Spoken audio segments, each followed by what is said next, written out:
Hello guys, it's FX Trader here, and today I'm going to talk to you about how I catch this trade.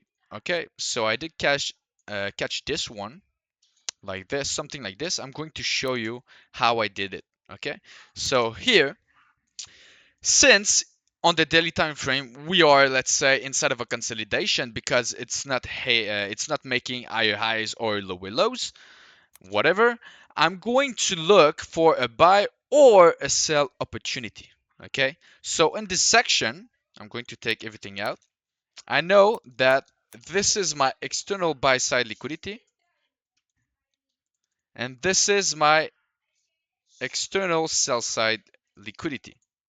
Okay, so in this case, both of them are either going to be one of my stop loss. Okay, my strategy is CRT mixed with Alchemist strategy. So my stop loss is always 20 to 50 pipe stop loss. Okay, I'm not going to have 100 pipe stop loss because it's too much of a big risk. Okay, after this, I wanted to spot my support and resistance. Those steps are always part of my strategy. Okay, so first of all, I'm choosing my liquidity. I'm finding my liquidity, and then I'm finding my resistance and support. Okay, so this was my resistance if in case I wanted to take a sell, and this was my support on the daily time frame. Don't forget, higher time frame is higher confirmation. Okay, so it's always better to start on a higher time frame. Okay, after this, as you can see, we had a rejection of this support.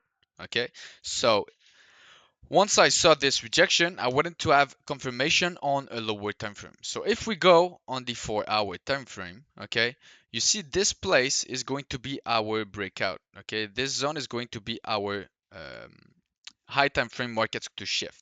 Okay, if you go once we skip this part, then the possibility for the gold to go there and then go up is bigger than falling again and taking lower liquidity.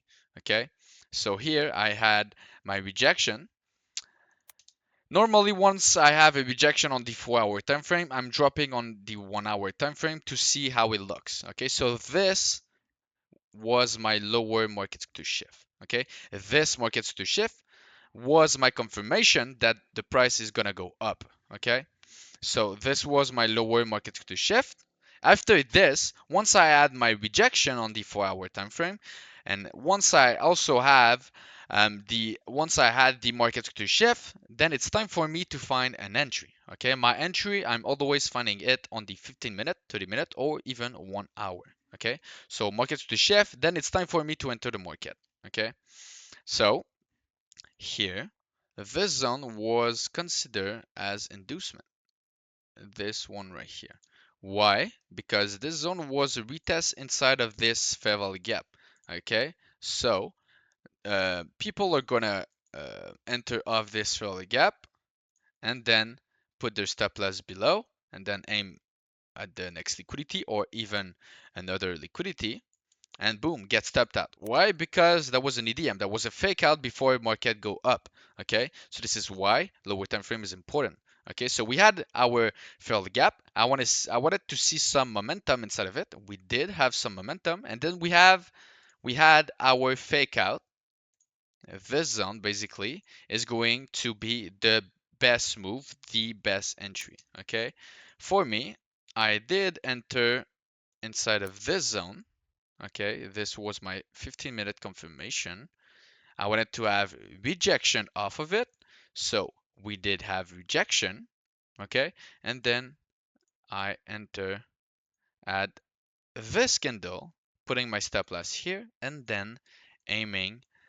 My last TP basically was this inducement, this liquidity. Okay, so this liquidity was my last TP.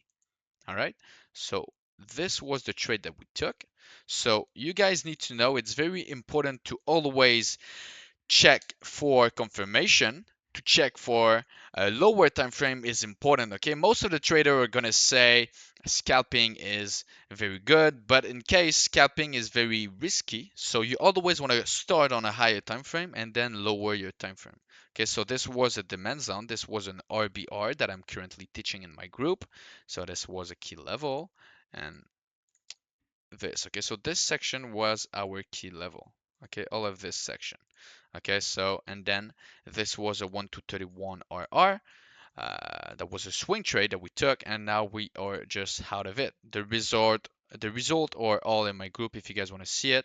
But this is how I catch this 1,000 pipe TP. Okay, so I hope you guys understood. If you guys have any question, text me in the comment section, and it's going to be a pleasure to answer them. Have a good day, everyone.